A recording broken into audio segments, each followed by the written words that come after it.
Ambassador Kellyan of the Thurian Collective had seen many species petition for Galactic Council membership over her 2 centuries of diplomatic service. The proud warrior races with their gleaming battle honors, the ancient civilizations bearing gifts of incomprehensible technology, the mysterious psychic species whose very presence bent reality around them.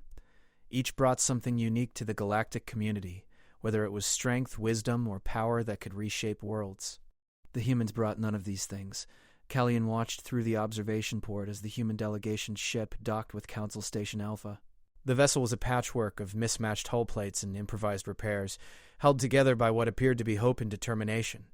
Burn scarring along its sides told stories of desperate escapes, and the energy readings suggested their fusion drives were operating at barely 60% efficiency. It was by any reasonable measure a wreck that should never have survived the journey through hyperspace. "Remarkable," muttered Councillor Vexahai, the Zephyrian representative whose crystalline form sparkled with barely contained electrical energy. "They actually made it here in that floating debris field. Their engineering must be more sophisticated than it appears." Kellyan tilted her reptilian head, studying the readouts on her datapad. "Actually, their technology appears to be approximately 200 years behind current galactic standards. No quantum computers, no gravity manipulation, no psychic amplification networks. They're using pure fusion drives and chemical thrusters for maneuvering." "Then how did they survive hyperspace transit?" asked Councillor Threx, whose arthropod mandibles clicked with confusion. "Our analysis of their ship suggests it should have been torn apart by the dimensional stresses." "Perhaps," Kellyan said softly, "they're simply too stubborn to die." The human delegation that emerged from the docking tube confirmed every assumption about their species' fragility. They moved with careful, measured steps in the station's standard gravity, their pale skin flushed with exertion, no natural armor, no visible weapons, no predatory features that would mark them as a warrior race. Their leader, who introduced himself as Secretary General Marcus Chen, appeared to be middle-aged by their species' standards, with graying hair and lines around his eyes that spoke of accumulated stress. "Honored counselors," Chen began, his voice carrying across the great chamber with surprising steadiness, "humanity comes before you today not as conquerors or supplicants, but as survivors seeking a place in the greater galactic community." Kellyan activated her translation matrix, noting the unusual patterns in human speech. Their language was efficient but heavily nuanced, carrying multiple layers of meaning in single phrases. More interestingly, their delegation showed none of the typical signs of a species seeking protection. No submissive posturing, no offerings of tribute or technological gifts. They simply stood there, waiting. "Secretary General Chen," Kellyan responded, her voice amplified by the chamber's acoustics, "the Galactic Council welcomes all sapient species who come in peace. However, we must understand what humanity offers to our collective civilization. What unique capabilities does your species possess?" Chen exchanged glances with his companions. Kellyan noticed that their expressions were carefully neutral, almost rehearsed. "We are adaptable," he said finally. "We survive in environments that would challenge most species. We're persistent problem solvers, and we don't give up easily when faced with adversity." Councillor Vexhai's form brightened with amusement. "Admirable traits, certainly, but perhaps you could be more specific? What technologies do you offer?" "What scientific breakthroughs? What military capabilities?" "We prefer not to discuss our military capabilities," Chen replied, and something in his tone made Kellyan's scales ripple with unease. "We've learned that such discussions rarely lead to productive outcomes. But surely you must have some martial tradition," pressed Councillor Threx. "How did your species survive to reach spaceflight without developing weapons? What predators did you face on your homeworld?" "Each other," Chen said simply. The chamber fell silent. In all of Kellyan's experience, species that survived by fighting themselves were either extinct or so thoroughly brutal that the galaxy banned them on sight.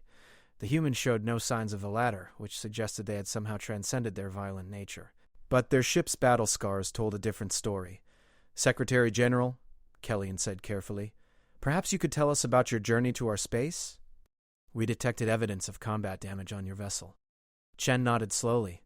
"We encountered a species called the Void Hunters approximately 6 months ago.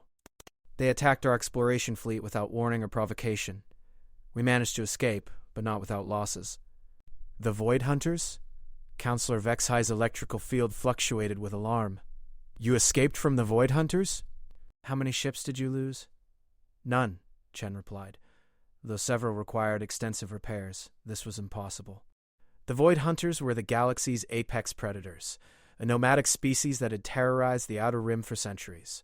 They traveled in massive hive ships, each one capable of devastating entire star systems. No species had ever successfully fought them off without suffering catastrophic losses. The fact that the humans claimed to have escaped unscathed was either a lie or a miracle. Perhaps, suggested Counselor Threx, you could provide us with tactical data from this encounter? The galaxy would benefit greatly from understanding how you achieved this victory. It wasn't a victory, Chen said quietly. It was a withdrawal, and we prefer not to share tactical information for the same reason we don't discuss our military capabilities. Such knowledge has a way of being used for purposes we don't approve of. Kellyanne studied the human delegation more carefully. Their body language was relaxed but alert, the stance of creatures accustomed to danger but not currently threatened. She noticed that none of them appeared to be carrying weapons, yet they moved with the unconscious coordination of a military unit. There was something they weren't saying, something important. Secretary General Chen, she said. The Galactic Council has a responsibility to protect all member species. If the Void Hunters are operating in this region, we need to understand the threat level. How many ships did they bring to bear against your fleet? 17 hive ships, Chen answered without hesitation. Each approximately 5 kilometers in length, heavily armed, with what appeared to be several thousand fighter-class vessels in support. The chamber erupted in shocked chittering and electrical discharges. 17 hive ships represented one of the largest Void Hunter fleets ever recorded. Such a force could have conquered entire sectors of civilized space. The idea that the humans had faced it and lived was beyond belief. That's impossible, Counselor Vexai declared. No fleet of your technological level could survive such an encounter. You must be mistaken about their numbers or identity. We're not mistaken, said one of Chen's companions, a woman with steel-gray hair and scars across her left cheek. I was there. I counted them myself. Chen shot her a warning glance, but she continued. We know exactly what we faced, because we've been running from them for 8 years. They've been hunting us across 3 spiral arms, and they're not going to stop until they catch us or we find somewhere safe to make a stand.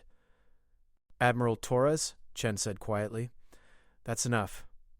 But Admiral Torres stepped forward, her eyes blazing with an intensity that made Kellyanne's predator instincts twitch with unease. No, Marcus, it's not enough. These people need to understand what's coming. The Void Hunters aren't just raiders anymore. They're organizing, building a war fleet that could sweep through this entire region of the galaxy.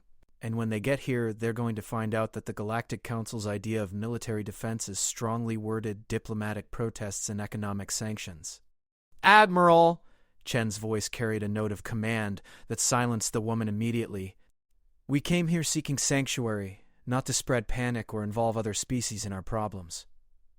Your problems may become our problems, Kellyanne observed. If the Void Hunters are indeed pursuing you, then accepting humanity into the Council could bring their wrath down upon all of us. Chen nodded slowly. That's a valid concern. We're prepared to accept quarantine status if necessary, or to establish our own settlements in unclaimed space. We don't wish to bring danger to peaceful civilizations. But you believe you could defend yourselves in such circumstances? Asked Counselor Threx. The human delegation exchanged another series of glances, and Kellyanne noticed the subtle tension that passed between them. Whatever internal debate was occurring, it was clearly significant. We've defended ourselves before, Chen said finally, though we sincerely hope it won't come to that. Kellyanne activated her private communication channel to consult with the other counselors. The debate was immediate and heated.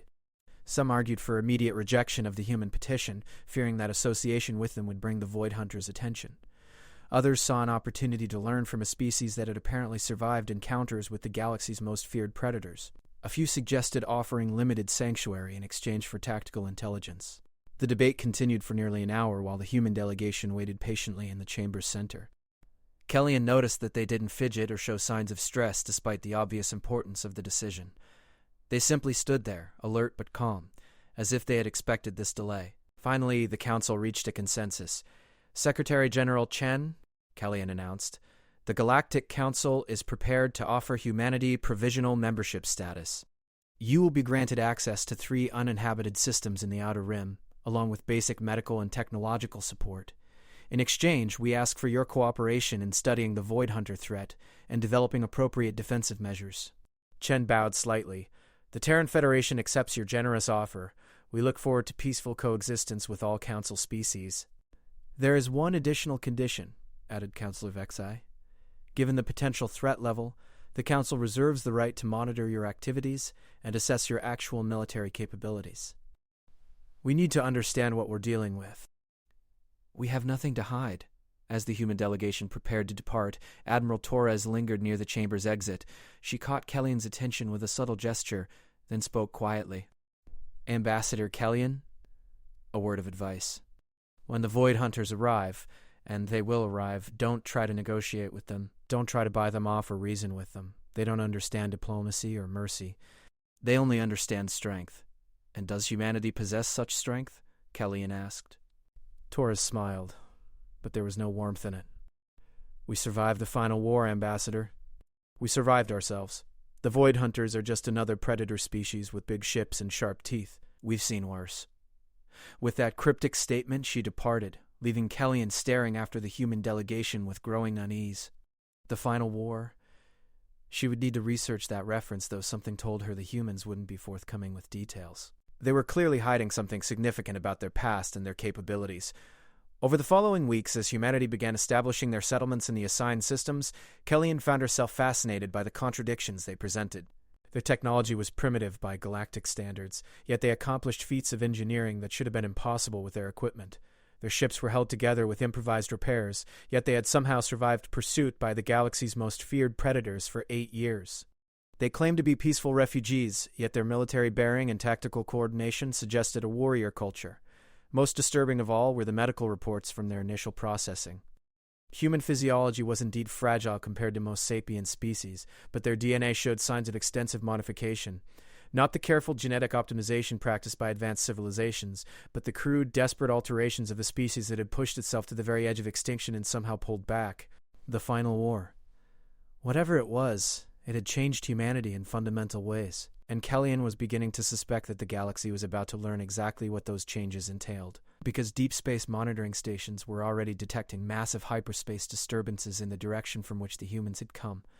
Something big was moving through the void, hunting, following a trail that led directly to the Outer Rim systems, where humanity now made their new home. The Void Hunters were coming, and the galaxy was about to discover that there were things in the universe far more dangerous than apex predators. There were survivors. 6 months after humanity's arrival in Council space, the early warning networks began screaming. Kellyan rushed to the central command center of Council Station Alpha as alarm klaxons echoed through the corridors. The massive holographic display at the chamber's center showed a 3D-dimensional map of local space, with angry red indicators blooming along the outer rim like some cosmic infection. "Report!" she commanded, her scales flickering with agitation. "Multiple hyperspace emergence signatures," announced Captain Zorik, the Meridian officer responsible for fleet operations. Large-scale displacement events occurring simultaneously across 17 star systems. Initial mass readings suggest capital ship-class vessels, possibly larger. Kellyan's stomach dropped. 17 systems. Exactly the number of hive ships the humans had reported facing. Are they moving toward human settlements? Negative. They've emerged in uninhabited systems along the border zone. No direct approach vectors to populated worlds. Zorik paused, consulting his instruments. But they're broadcasting something. Multiple transmission types, some directed at our monitoring stations. Put it through the translation matrix. The chamber filled with a sound like grinding metal and screaming static. Gradually, the translation systems parsed meaning from the chaos, rendering it into standard galactic common. Prey species of this star cluster, we are the Void Hunters. We pursue the human meat that has hidden among you. Surrender them to us, and your worlds will be spared. Harbor them, and you will share their fate. You have 7 planetary rotations to comply.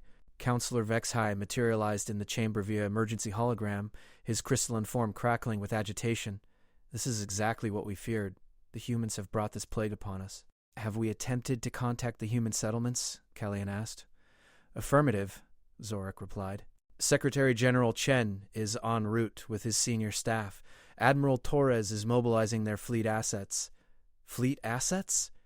Counselor Thrux's image flickered into existence beside Vex's high. Intelligence reports indicate they possess perhaps 30 ships, none larger than frigate class. What do they expect to accomplish against 17 hive ships? Before anyone could respond, the chamber doors opened to admit the human delegation. Chen moved with the same calm composure Kellyan remembered from their first meeting, but Admiral Torres practically radiated barely controlled energy. Behind them came several officers Kellyan hadn't met before, including a man whose mere presence seemed to lower the temperature in the room.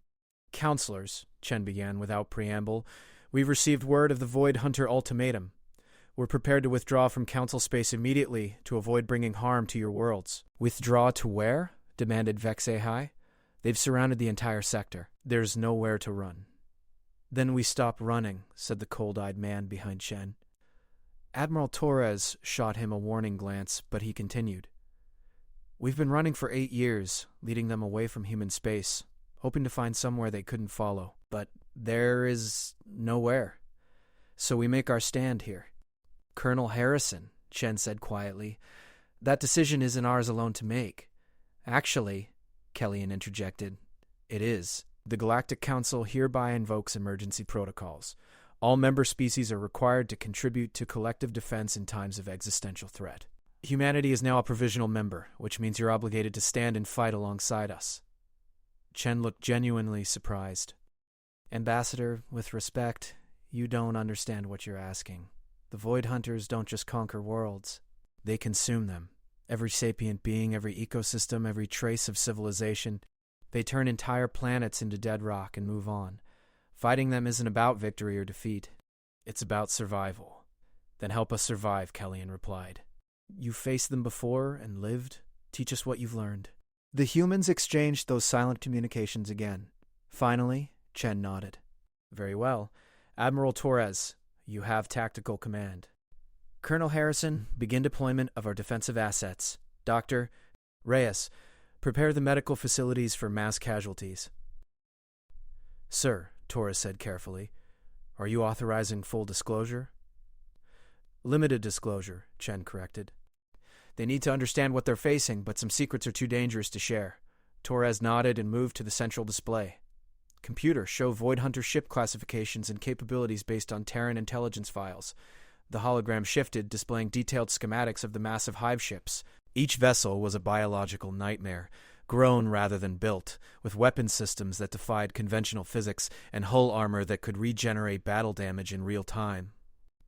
"The Void Hunters are not a technological civilization as we understand the term," Torres began. "They're a hybrid species, part organic, part machine, evolved for one purpose, consuming other sapient species. Their ships are living organisms, fed by the life force of their victims. They don't just kill populations, they drain them, using that energy to grow stronger." Counselor Threx's mandibles clicked with horror. "How is such a thing possible?" "We're still studying that question," Torres replied. "What we know is that they've been doing this for millennia, possibly longer. They appear in a region, consume everything with a neural network complex enough to generate what they call soul fire, then move on to the next hunting ground." "And you've been fighting them for 8 years?" Zorik asked incredulously. Colonel Harrison stepped forward. "Not fighting, surviving. There's a difference. We've perfected the art of tactical withdrawal, resource denial, and making ourselves too expensive to catch. But actual combat? That's something we've avoided whenever possible, until now," Torres added grimly. "Because now we're cornered, and cornered predators are the most dangerous kind." The display shifted again, showing current disposition of Void Hunter forces. The 17 hive ships had arranged themselves in a perfect sphere around the inhabited systems, with smaller hunter-killer packs patrolling the spaces between. It was a classic encirclement formation, designed to prevent any escape. "What are our chances?" Kellyan asked. "Honestly?" Torres studied the display with professional detachment. "If we fight conventionally, 0. The combined firepower of the Galactic Council fleet is impressive, but it's designed for ship-to-ship combat between technological civilizations. The Void Hunters don't follow those rules." "Then what do you suggest?" Harrison smiled, and Kellyan felt her predator instincts scream danger. "We don't fight conventionally. We fight like humans." Over the next 3 days, as the Void Hunter ultimatum deadline approached, Kellyan watched in growing amazement as humanity transformed the defensive preparations. Instead of forming traditional battle lines, they implemented what they called asymmetric warfare doctrine. Supply depots became weapons caches. Civilian transport ships were retrofitted with military hardware. Most disturbing of all, they began modifications to the inhabited worlds themselves. "What exactly are you doing to the planetary surfaces?" Kellyan demanded during one planning session. Dr. Reyes, the human medical officer, looked up from her datapad. preparing for the worst-case scenario. If the Void Hunters break through our defensive perimeter, the populations will need to survive extended siege conditions. You're turning entire worlds into fortresses? We're turning them into traps, Harrison corrected. Every city, every installation, every piece of infrastructure becomes a potential weapon. The Void Hunters expect their prey to huddle together and wait for death. We're going to give them something different. This is madness, protested Counselor Vexai. You're asking billions of civilians to participate in warfare against creatures that feast on sapient life. We're asking them to survive, Torres replied. And survival sometimes requires madness. On the fourth day, the Void Hunters began their advance. The massive hive ships moved with predatory grace, accelerating toward the inner systems while smaller vessels spread out in hunting formation. Long-range sensors detected energy spikes consistent with feeding preparation. The enemy was getting ready to consume entire worlds. The Galactic Council fleet moved to intercept, a brave but ultimately futile gesture. 300 ships of various classifications, representing the combined naval might of a dozen species, against 17 creatures that had devoured civilizations. All ships, this is Admiral Torres aboard the human vessel Defiant. We are transmitting tactical coordination protocols. Follow our lead and do exactly as we instruct when we instruct it. Do not deviate from the plan for any reason. Human vessel, came the reply from Admiral Korthak of the Thurian fleet. We appreciate your assistance, but Galactic Council naval doctrine requires that senior command remain with our most experienced officers. Admiral, Torres said quietly, with respect, your most experienced officers have never fought the Void Hunters. We've been studying them for 8 years, learning their patterns, their weaknesses, their mistakes. Trust us or watch your fleets die. There was a long pause. Finally, Korthak replied, Human fleet has tactical command. All ships acknowledge. The first engagement began 18 hours later as the lead Void Hunter hive ship entered weapons range of the outer defensive line. The massive creature, easily 5 kilometers of writhing biomechanical horror, launched clouds of fighter analogs that swarmed toward the Council fleet like angry insects. All ships execute Pattern Alpha, Torres commanded. Do not engage the fighters. Repeat, do not engage the fighters. This went against every tactical doctrine Kellyan had ever studied, but she watched in fascination as the Council fleet followed human instructions. Instead of intercepting the enemy fighters, they accelerated directly toward the hive ship itself, weapons charging. What are you doing? Demanded Admiral Korthak. Those fighters will tear us apart. No, Harrison replied from his position at the tactical station. They won't. 'Cause they're not fighters. Watch. As the Council fleet approached, the swarm of apparent fighters suddenly changed direction, converging on their own hive ship. Instead of weapons, they deployed what appeared to be feeding appendages, connecting to ports along the massive creature's hull. They're not attack craft, Torres explained as the Allied fleet opened fire on the now stationary target. They're digestive organs. External stomachs that the hive ship uses to process consumed life force. They have to return to the mothership to transfer their contents, which means there's a window where the hive ship is essentially defenseless. The concentrated firepower of 300 ships hammered into the Void Hunter creature during its vulnerable feeding cycle. Massive sections of bioarmor ruptured and began hemorrhaging luminous fluid that Kellyan realized was liquefied life force stolen from countless victims. But the creature didn't die. Instead, it began to change. All ships execute withdrawal pattern Omega immediately, Torres ordered. Move, move, move. The Council fleet scattered just as the wounded hive ship began to convulse. Its hull split open like a flower, revealing internal structures that defied rational description. Weapon systems emerged that fired bolts of pure entropy, unmaking matter at the quantum level. Where they struck, Allied ships simply ceased to exist. 43 vessels destroyed, reported Zorik from his monitoring station. The survivors are regrouping at Rally Point 7. Did we accomplish anything? Kellyan asked. We learned, Harrison replied. The hive ships have 2 combat modes, feeding mode, where they're vulnerable but not actively hostile, and hunting mode, where they become exponentially more dangerous. The trick is causing maximum damage during the transition. And the other 16 hive ships are probably adapting, Torres admitted. The Void Hunters learn from each engagement. That's why they're so dangerous. But we learn too, and we learn faster. Over the next 72 hours, the pattern repeated across multiple engagements. The human fleet would identify feeding cycles, coordinate massive strikes during vulnerable periods, then withdraw before the creatures could fully transform into hunting mode. Each battle cost both sides heavily, but gradually the Void Hunter advance slowed. "They're adapting faster than we anticipated," Torres reported during an emergency strategy session. "3 more hive ships have learned to feed while maintaining partial combat readiness. Our window of opportunity is shrinking. Then we accelerate the timeline," Chen decided. "Colonel Harrison, is the Omega Protocol ready for deployment?" Harrison consulted his tactical display. "All assets are in position, but Marcus, once we do this, there's no going back. Every species in this sector will know what we really are." "They're going to find out anyway," Chen replied. "Better they learn while we're saving their lives." Kellyanne felt ice forming in her stomach. "What is the Omega Protocol?" The humans exchanged one more of their silent communications. Finally, Torres answered, "The reason we've been running for 8 years. The reason our own species exiled us from human space. The reason we're called the survivors of the final war." She activated the display, showing positions throughout the star system where previously undetected objects were suddenly broadcasting active sensor pings, dozens of them, scattered across multiple orbital zones, each one massive enough to be a small moon. "Those are," Kellyanne began, then stopped as understanding struck her. "Those are ships." "Human ships. Dreadnoughts," Harrison corrected.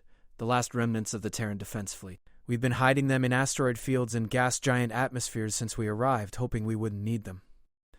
"How many?" whispered Counselor Vexkai. "Enough," Chen replied. "Admiral Torres, you have authorization to wake them up. All crews to active status. Initiate Omega Protocol on my mark." Kellyanne watched the tactical display as the hidden fleet began to move. Each ship was larger than anything in the Galactic Council Navy, built with the desperate efficiency of a civilization that had learned to wage total war against itself. Their weapon signatures alone suggested firepower capable of sterilizing entire planets. "Counselors," Chen said quietly, "you're about to see why humanity sought exile among the stars, why we ran from the Void Hunters for 8 years rather than face them in battle, why we've spent 3 centuries trying to forget what we learned during the final war. The first human dreadnought emerged from the asteroid field where it had been hiding, its hull scarred with battle damage that spoke of conflicts beyond imagination. As it moved toward the advancing Void Hunters, its weapon systems began to charge with energies that made space itself writhe in protest. You're about to see," Admiral Torres said as more dreadnoughts revealed themselves, "why the galaxy should be very, very grateful that humanity chose exile over expansion." The real battle was about to begin, and Kellyanne was beginning to understand that everything they thought they knew about human weakness had been a carefully maintained illusion. The survivors of the final war were no longer running. They were hunting. The first human dreadnought to engage the Void Hunters was the UNS Prometheus, a kilometer-long nightmare of weapons and armor that had been hiding in the shadows of a gas giant for 6 months. As it moved toward the nearest hive ship, its hull plates shifted and reconfigured, revealing gun ports that had been designed to crack planets. Kellyanne watched from the command center as the massive vessel opened fire with weapons she couldn't identify. Instead of energy beams or kinetic projectiles, the Prometheus launched something that looked like controlled tears in space-time itself. Where they struck the Void Hunter creature, reality simply stopped working correctly. "What in the name of the ancestors are those weapons?" demanded Counselor Vexai. Dr. Reyes glanced up from her monitoring station, her face grim. "Entropy cannons.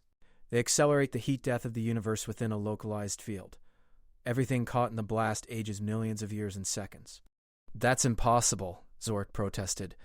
"Such technology would violate half the laws of physics." "Physics," Colonel Harrison said quietly, "becomes much more flexible when your species spends 3 centuries trying to invent new ways to kill itself." The Void Hunter hive ship caught by the Prometheus's fire began to crumble as its biomechanical components aged beyond their structural limits. But instead of dying, the creature started to split apart, each fragment growing into a smaller but equally deadly hunter-killer. "Adaptive regeneration through catastrophic division," Torres observed with professional detachment. "We've seen this before. Target the fragments before they reach maturity." More human dreadnoughts emerged from their hiding places, each one a monument to military engineering pushed beyond rational limits. The UNS Tartarus deployed weapons that fired compressed gravity wells, creating micro-black holes that devoured enemy vessels from within. The UNS Cerberus launched clouds of self-replicating nanites that consumed everything in their path, friend or foe, until they reached their program termination point. "Admiral Torres," Kellyanne called over the communication channel, "your weapons are as dangerous to us as they are to the enemy. How do we avoid being caught in your fields of fire? You don't engage directly, Torres replied. Fall back to defensive positions around the inhabited worlds. We'll handle the hive ships. But there are 17 of them, and only 12 of your dreadnoughts visible. 13, Harrison corrected as another massive vessel decloaked near the system's primary star. And there are more if we need them. The UNS Ragnarok had been hiding in the star's photosphere, using the plasma currents to mask its energy signature. As it emerged from the solar fire, its hull glowed with absorbed stellar energy that it immediately began converting into weapons charge. Solar siphon technology, Dr. Reyes explained. We can literally weaponize stars if necessary. Kellyanne felt her understanding of galactic power structures beginning to collapse. The human ships weren't just advanced, they were obscenely advanced, representing technologies that should have taken millennia to develop, and yet their crews operated them with the casual competence of veterans, as if such impossible weapons were merely tools. How? She whispered. How did your species develop this level of technology? Chen approached her monitoring station, his expression heavy with old grief. Because we fought ourselves, Ambassador. For 300 years, humanity waged the most comprehensive, devastating, innovative war in known history. We didn't just fight with guns and bombs. We fought with time manipulation, dimensional engineering, consciousness transfer, reality revision. We turned every breakthrough in science into a new way to kill each other. On the tactical display, the human dreadnoughts were systematically dismantling the Void Hunter fleet with weapons that redefined what warfare meant. The UNS Apocalypse fired something that looked like weaponized causality, ensuring that enemy ships were destroyed before they had actually been hit. The UNS Nemesis deployed temporal loops that trapped hive ships in endlessly repeating moments of their own destruction. The final war, Chen continued, began as a conflict between Earth's nation-states over resource depletion and climate change. It ended as a three-way battle between baseline humans, enhanced transhumans, and artificial intelligences, each faction convinced that the others represented an existential threat to consciousness itself. More details emerged as the battle raged. The human fleet moved with coordination that suggested direct neural linking between crews. Their tactical responses anticipated enemy actions with impossible precision. Most disturbing of all, their weapons seemed to violate basic principles of conservation of energy. Zero-point extraction, Dr. Bryan. Reyes explained when Kellyanne asked about power sources. We learned to tap directly into quantum vacuum fluctuations. Unlimited energy, but the extraction process creates localized reality distortions. Use it too much in one area, and space-time starts to break down. A Void Hunter hive ship attempted to flee the battle, accelerating toward the edge of the system with its remaining hunter-killers in escort formation. The UNS Perdition intercepted it with weapons that fired compressed time, creating a field where the escaping vessel experienced centuries of mechanical failure in the span of seconds. We invented that particular horror during the siege of Proxima, Harrison noted. Nothing quite like watching your enemies age to death while their ships crumble around them. Though it did terrible things to the local space-time metric, Proxima Centauri still has temporal anomalies that make it uninhabitable. You're describing weapons of mass extinction, Kellyanne said, horrified. How did your species survive using such things against each other? Barely, Chen replied. The final war ended when all three factions realized they were about to destroy not just humanity but the entire solar system. The peace negotiations took place in bunkers on Mars while Earth burned and space-time itself was collapsing around Luna. The battle was turning decisively in humanity's favor. Void Hunter hive ships were being systematically destroyed or disabled, their biomechanical forms unable to adapt quickly enough to weapons that operated outside conventional physics. But the cost was becoming apparent as reality distortions began manifesting throughout the star system. Admiral Torres, Kellyanne called. We're detecting dimensional instabilities near the third planet. The quantum effects from your weapons are cascading. I know, Torres replied grimly. That's why we tried to avoid this. Dr. Reyes, how long before we hit the point of no return? Depends on how many more ships we deploy, the doctor answered. Current distortion levels are manageable, but if we activate the Omega-class vessels, we don't activate them unless we have no choice, Chen interrupted. The Void Hunters are almost finished. We can contain the damage, but the Void Hunters had one more surprise. As their fleet faced extinction, the surviving hive ships began to merge, their biomechanical forms flowing together like living metal. The fusion created something that defied classification, a single entity the size of a small moon with capabilities that made the original creatures seem primitive by comparison. Exponential adaptation through synthesis, Torres observed. They're combining their evolutionary experiences to create a superorganism. All our tactical advantages just became irrelevant. The merged entity began to emit energy signatures that caused reality to fracture around it. Where its influence spread, the laws of physics became optional suggestions. Gravity flowed upward. Light moved in spirals, because fall at effect by several minutes. It's creating its own reality bubble, Dr. Reyes reported, her instruments barely functional.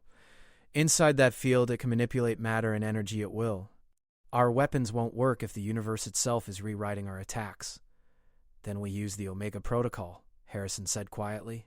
No, Chen replied immediately. The last time we deployed Omega-class weapons, we cracked the solar system in half. I will not be responsible for that kind of devastation again. Marcus, Torres said gently, it's not about responsibility anymore. It's about survival. If that thing reaches the inhabited worlds, it will consume billions of sapient beings. Everything we've sacrificed to avoid this moment becomes meaningless. Kellyanne watched the debate with growing understanding. The humans weren't just hiding advanced weapons. They were hiding weapons so destructive that using them represented a moral crisis for their entire species. What exactly are Omega-class weapons? She asked. The reason, Chen said heavily, that humanity agreed to exile ourselves from our own solar system. The reason the peace treaty that ended the final war included provisions for permanent banishment of anyone who retained access to them. On the tactical display, the merged Void Hunter entity was approaching the fourth planet, its reality distortion field expanding. Early reports from the surface indicated that the planet's inhabitants were experiencing temporal displacement, aging decades in minutes or reverting to earlier states of existence. The Omega weapons, Dr. Reyes explained, don't just destroy targets, they edit them out of existence, retroactively, reality revision on a universal scale. Use one and the target never existed at all, along with everything it ever influenced. But that would mean Kellyanne's mind reeled at the implications. Causality cascades, Harrison confirmed. Change something fundamental enough, and the entire timeline restructures itself. We tested one during the final war and accidentally erased the first 50 years of space exploration. Had to rebuild the entire historical record from scratch. The Void Hunter entity reached the fourth planet's atmosphere and began to feed.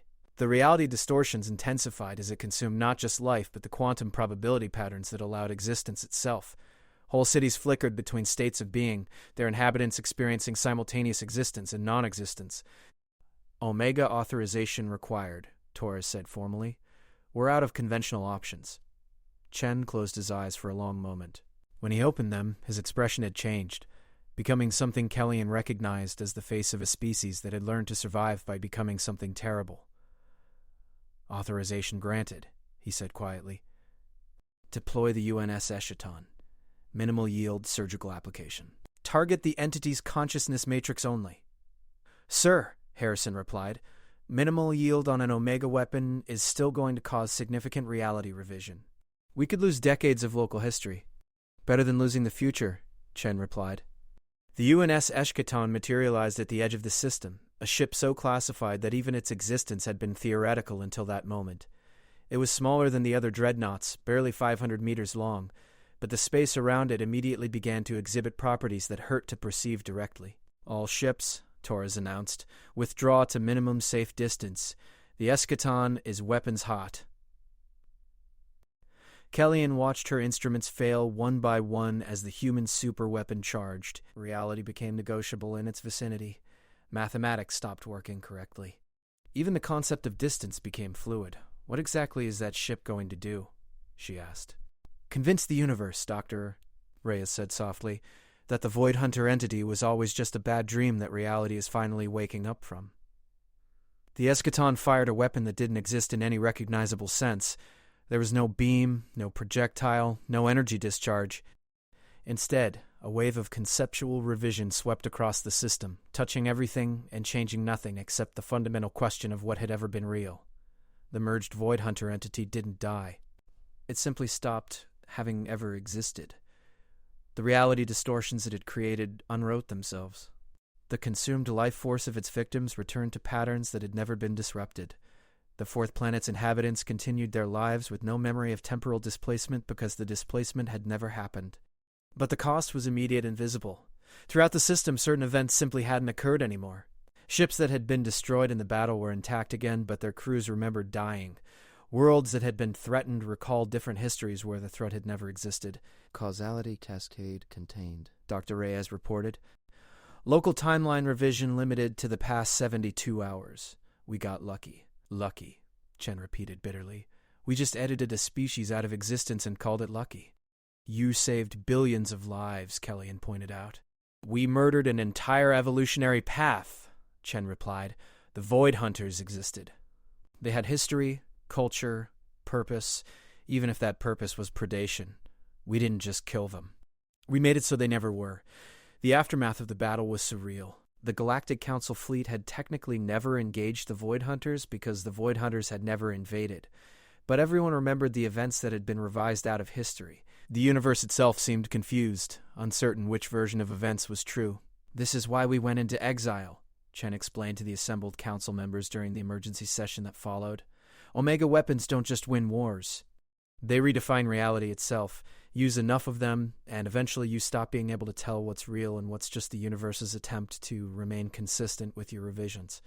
But you saved us, Counselor Vexi protested. Your actions prevented a galactic catastrophe. Yes, Admiral Torres agreed. But we also demonstrated exactly why humanity can never be trusted with the full resources of galactic civilization. We have the power to edit existence itself. That kind of capability has to remain isolated, controlled, limited. So what happens now? Kellyan asked. Now, Chen said sadly, humanity resumes its exile. We'll establish our settlements in the assigned systems and maintain minimal contact with Council space. You'll have our protection if needed, but from a distance. The galaxy is safer when weapons like ours remain on the periphery. But Kellyan had other questions, ones that would haunt her for years to come. If humanity possessed such incredible power, why had they chosen exile over conquest? Why had they spent 8 years running from enemies they could have eliminated with a thought? Why had they shown such restraint when they could have simply edited their problems out of existence? The answer, she realized, lay in the scars she'd seen in their eyes, the weight of memory that came from being the survivors of a war so comprehensive that it had required them to become something they could no longer bear to be. Humanity had gained the power of gods and chosen to remain human. They had learned to rewrite reality and decided that such knowledge was too dangerous to use. They had become the most powerful species in the galaxy and voluntarily exiled themselves to protect everyone else from what they were capable of. That, more than any weapon or technology, made them the most terrifying and admirable species Kellyan had ever encountered. And now the galaxy knew their secret. The question was what everyone would do with that knowledge. 3 months after the Void Hunter incident, Kellyan found herself aboard a human transport vessel, traveling toward their primary settlement in what had been designated the Terran Autonomous Zone. The invitation had been unexpected, coming directly from Secretary General Chen with a simple message: come and see what we really are. The transport ship was a study in contradictions, much like humanity itself. The hull was patched with improvised repairs, but the internal systems operated with precision that bordered on the supervision. The crew moved with the casual efficiency of people accustomed to making miracles routine, yet their eyes held the weight of accumulated sorrow that Kellyan had come to recognize as uniquely human. "Ambassador!" came a voice from behind her. She turned to find Dr. Reyes approaching with 2 cups of what appeared to be synthesized coffee. "Secretary General Chen asked me to brief you before we reach New Geneva." Kellyan accepted the beverage, noting that it was perfectly calibrated to her species' biochemistry despite being served on a human vessel. "Brief me about what, exactly?" "About why we really left Earth," Dr. Reyes said, settling into the seat across from her. "The official records state that humanity chose exile to prevent the spread of Final War technologies. That's true, but incomplete. The real reason we left was because we discovered something worse than weapons that can edit reality." Through the viewport, Kellyan could see their destination growing larger. New Geneva wasn't built on a planet's surface like most settlements. Instead, it occupied the interior of a massive constructed habitat, a hollow sphere nearly 100 kilometers in diameter. The exterior was covered in what appeared to be memorial plaques, millions of them arranged in precise geometric patterns. Each plaque, Dr. Reyes explained, following Kellyan's gaze, represents a timeline that no longer exists. Every use of an Omega weapon creates causality revision, and every revision erases possibilities that might have been. We keep track of what we've lost, even when the universe itself forgets. "How many timelines had been lost?" Kellyan asked, though she wasn't certain she wanted to know the answer. "During the Final War?" approximately 14,000 major revisions, each one eliminating between 5 and 50 years of alternate development. We estimate that humanity has experienced somewhere between 70 and 120 different versions of history, depending on how you define causal continuity. The transport docked at one of New Geneva's many ports, and Kellyanne followed Dr. Paz Reyes through corridors that seemed to shift and change when she wasn't looking directly at them. The architecture itself appeared unstable, as if the builders couldn't decide which version of reality they wanted to inhabit. Temporal displacement syndrome, Dr. Reyes explained. Living through multiple timeline revisions leaves psychological and physical echoes. Most of our population exhibits some degree of reality dissociation. We see shadows of events that never happened, remember people who were never born, mourn losses that were never experienced. They emerged into a vast central plaza where thousands of humans went about their daily activities, but something was profoundly wrong with the scene. People walked through spaces that weren't there, reached for objects that didn't exist, had conversations with empty air. Some individuals appeared translucent, as if they weren't entirely certain of their own existence. The elderly woman by the fountain, Dr. Kike. Reyes pointed to a figure who seemed to flicker between states of being. Sarah Chen, the Secretary General's grandmother. She died in the Third Pacific War in our original timeline, then died in the Australian drought conflicts in the second revision, then lived through both and died of old age in the seventh timeline. In our current reality, she never existed at all, but Marcus still remembers all 9 versions of her life and death. Kellyanne watched in horror as the implications became clear. You're saying that your people are haunted by ghosts of themselves? We're saying that when you revise reality often enough, the distinction between what is and what might have been breaks down completely. The human survivors of the final war don't just carry psychological trauma. We carry ontological trauma. We're not entirely sure what we are anymore. They proceeded deeper into the habitat, past districts that seemed to exist in multiple architectural styles simultaneously. Gothic cathedrals shared space with crystalline spires that defied structural engineering. A marketplace sold goods from a dozen different technological periods, while vendors hawked services that shouldn't have been possible. The Memorial District, Dr. Reyes announced as they entered an area filled with monuments to events that had never happened. This is where we honor the casualties of timeline revision. The people, places, and entire civilizations that were edited out of existence when we changed history. The memorials were heartbreaking in their specificity. Plaques dedicated to children who had been unborn when their parents never met. Statues of cities that had never been built because the wars that necessitated them were revised away. Entire walls covered with the names of soldiers who had died in battles that were later determined to have never occurred. We do this, Dr. Reyes explained, because someone has to remember. If we don't maintain records of what we've lost, then the revisions become complete. Total erasure, with no one left who knows what reality used to contain. They encountered Secretary General Chen near the habitat's central core, standing before a monument that towered above all others.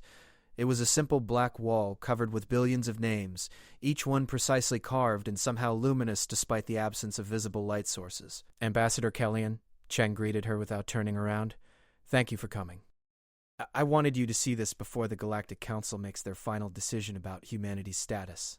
What am I looking at? Kellyanne asked, though the weight of accumulated grief in the air suggested she already knew. The names of every person who ever lived and died in all the revised timelines, Chen replied. Every variant of every individual whose existence was overwritten when we changed history. My grandmother's name appears 9 times, my daughter's appears in 6 different versions, including 3 where she lived past childhood. The mathematics were staggering. If humanity had experienced over 100 timeline revisions, and each revision affected millions or billions of lives, then the number of people who had technically existed but were no longer real was beyond calculation. How do you bear it? Kellyanne whispered. We don't, Chen admitted. That's why we needed exile. Not just to protect the galaxy from our weapons, but to protect ourselves from the knowledge of what we've lost. Every human alive today is a refugee from their own history, carrying memories of lives that never were and mourning deaths that never happened. They were joined by Admiral Torres and Colonel Harrison, both of whom appeared even more substantial than the average human population. Their reality seemed more firmly anchored, as if they had found ways to resist the temporal displacement that affected their people. Enhanced consciousness coherence, Harrison explained when Kellyanne asked. Military personnel from the final war received treatments to maintain psychological stability across timeline revisions. We remember every version of history and can function despite the contradictions. But the cost, Torres added grimly, is that we're effectively immortal witnesses to our species' self-inflicted tragedy. We remember everyone who was lost, every world that was saved or doomed by our choices, every consequence of power used without wisdom. They toured the Habitat's research facilities, where human scientists worked on projects that defied classification. Some were attempting to map the quantum archaeology of revised timelines. Others were developing technologies to minimize the reality distortion effects of their weapons. A few were working on the ultimate goal, learning to exist peacefully with power that could reshape existence itself.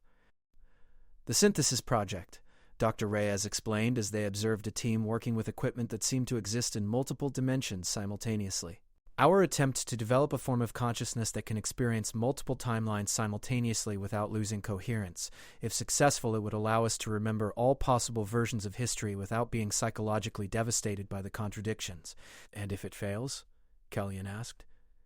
Then humanity continues to exist as refugees from reality, Chen replied. Forever carrying the weight of what we've lost, what we've destroyed, and what we might become if we ever use our full power again. The tour concluded at the Habitat's highest observation deck, where they could see the full scope of human civilization in exile. Dozens of similar habitats orbited nearby worlds, each one a self-contained community of people who had survived the transformation of their entire species into something beyond normal existence. The Galactic Council is debating whether to grant us full membership, Chen said as they watched the orbital traffic patterns. Some argue that our demonstrated power makes us valuable allies. Others believe that our weapons represent an unacceptable threat. What they don't understand is that the real question isn't about power, it's about responsibility. Responsibility to whom? Kellyan asked. To everyone who never was, Torres replied. Every use of reality revision weapons creates a moral debt to the timelines that are lost. We carry the weight of their existence and the burden of ensuring that their sacrifice meant something. Harrison activated a holographic display showing intelligence reports from across known space. The galaxy is changing, Ambassador. Other species are beginning to develop their own timeline manipulation technologies. The Crystalline Collective has achieved limited temporal manipulation.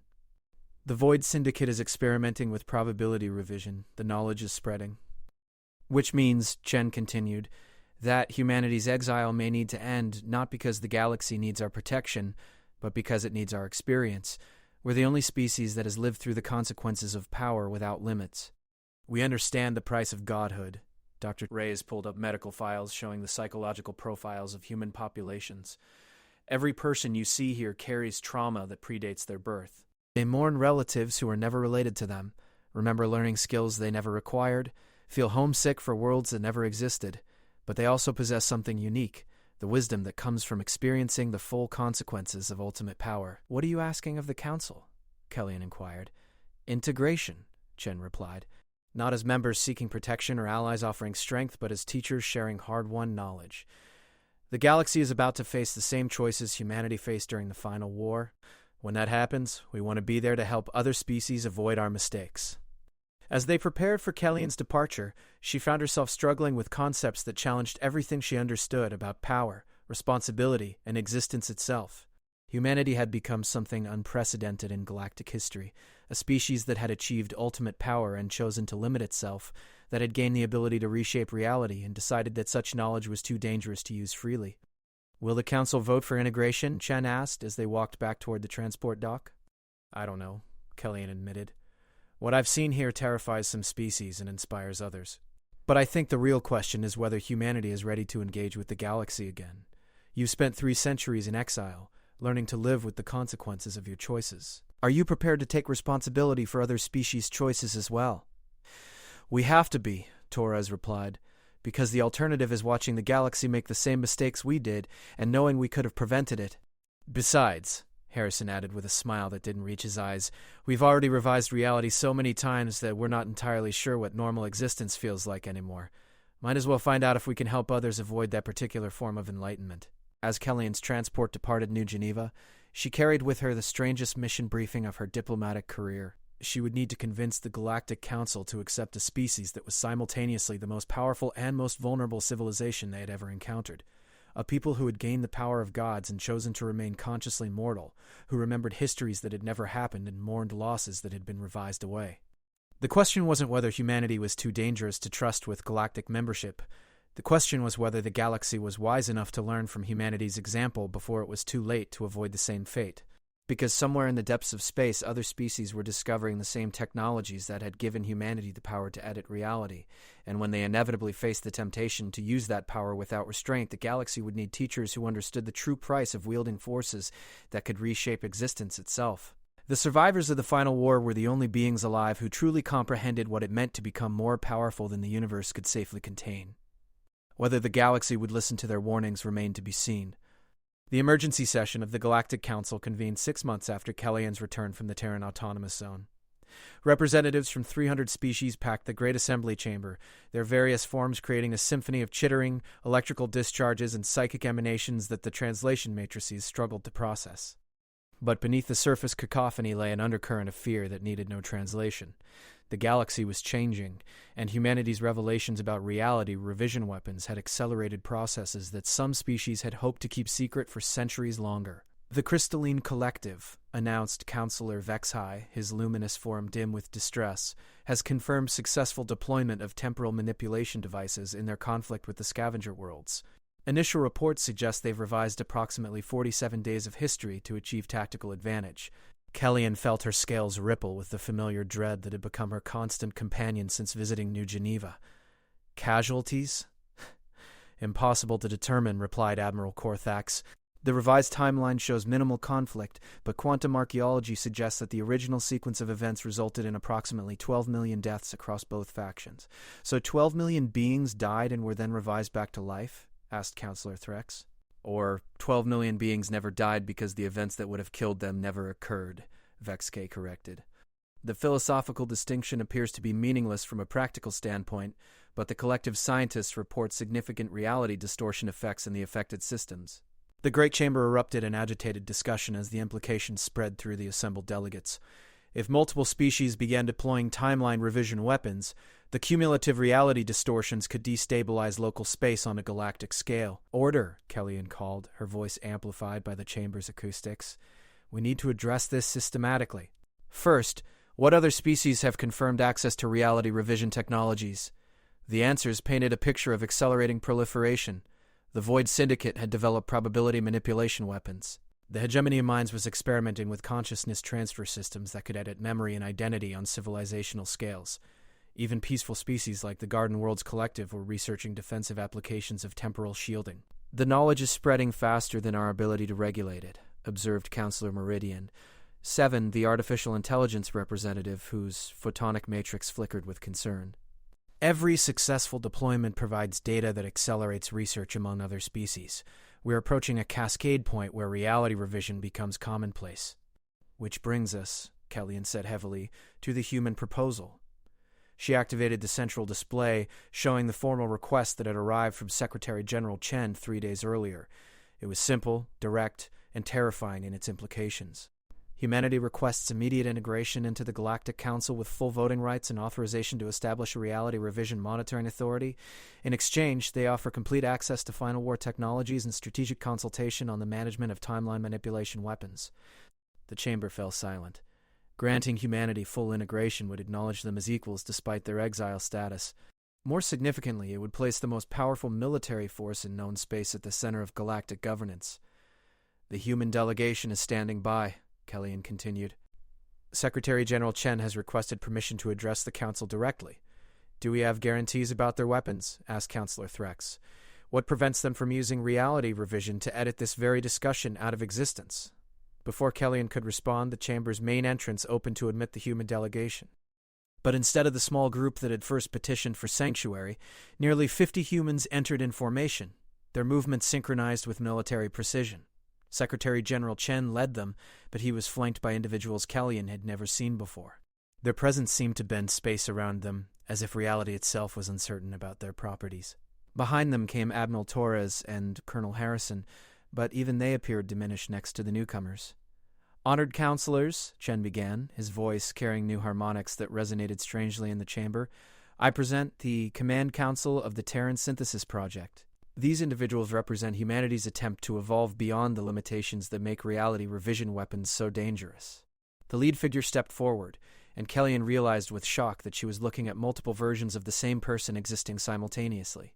The woman appeared to be young and old, scarred and unmarked, alive and dead, all at the same time. "I am Admiral Sarah Chen, Command Synthesis Alpha," the figure announced, her voice echoing from several temporal positions simultaneously. Granddaughter to Marcus Chen in timelines 3, 7, and 9. Daughter to Marcus Chen in timelines 15 through 21. Never born in timelines 1, 2, and 4 through 6. Died in the final war in timeline 8. Currently serving as primary interface between human consciousness and quantum probability matrices. The chamber erupted in chaos as delegates struggled to comprehend what they were witnessing. The human synthesis subjects weren't just individuals. They were living amalgamations of multiple timeline versions, conscious beings who existed across several iterations of history simultaneously. "How is this possible?" demanded Counselor Vexai. "We learned to stop fighting the reality revisions," explained another synthesis subject whose form seemed to exist in several dimensions at once. "Instead of being damaged by exposure to multiple timelines, we adapted to embrace them. We remember all versions of history, experience all possible outcomes, and maintain consciousness coherence across quantum probability space." Doc. Rhea stepped forward, her appearance more stable than the synthesis subjects, but still showing signs of temporal displacement. "The process required 3 centuries of development and can only be applied to individuals who have already experienced severe timeline revision trauma. We're not creating new capabilities so much as learning to survive the ones we already possess." "What are the implications?" Kellyanne asked, though she suspected the answer would reshape her understanding of existence itself. "The synthesis subjects can monitor timeline revisions in real time," Chen explained.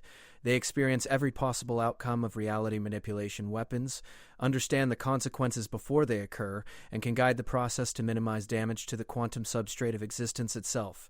Admiral Sarah Chen gestured, and the chamber's display shifted to show something that hurt to look at directly. It was a map of local galactic space, but represented across multiple timeline variations simultaneously. Kellyanne could see the reality distortions caused by recent uses of temporal weapons, the spreading zones of quantum instability, the approaching cascade points where space-time itself might collapse. "The galaxy," Sarah Chen announced, "has approximately 18 months before the cumulative effects of reality revision weapons reach critical mass. Beyond that point, the quantum foundations of existence in this region will become unstable. Physics will become optional. Causality will break down completely." "And the solution?" asked Counselor Meridian. 7. "Coordinated management of all timeline manipulation activities," Chen replied. "Every use of reality revision weapons must be monitored, guided, and integrated into a comprehensive stability matrix. Otherwise, the galaxy faces what we call a reality cascade event." "Which means?" pressed Counselor Threx. "Universal dissolution," Sarah Chen answered with the calm of someone who had witnessed the end of existence multiple times. "The complete breakdown of cause and effect relationships, leading to the spontaneous unmaking of everything that has ever been or might ever be. The silence that followed was absolute." Even the chamber's ambient systems seemed to pause in recognition of the magnitude of what had been revealed. "You're saying," Kellyanne said slowly, "that the galaxy requires humanity's guidance to avoid accidental self-destruction?" "We're saying," Chen corrected, "that the galaxy requires the guidance of beings who have learned to exist consciously across multiple timeline states. The synthesis subjects represent humanity's evolution beyond normal existence. They're not exactly human anymore, but they're what humanity needed to become to survive our own power." Admiral Torres activated additional displays showing deployment patterns for the proposed Reality Revision Monitoring Authority. The system was comprehensive, requiring monitoring stations throughout inhabited space, direct interface with all species military commands, and real-time oversight of any technology capable of timeline manipulation. "The scope is staggering," observed Counselor Vexai.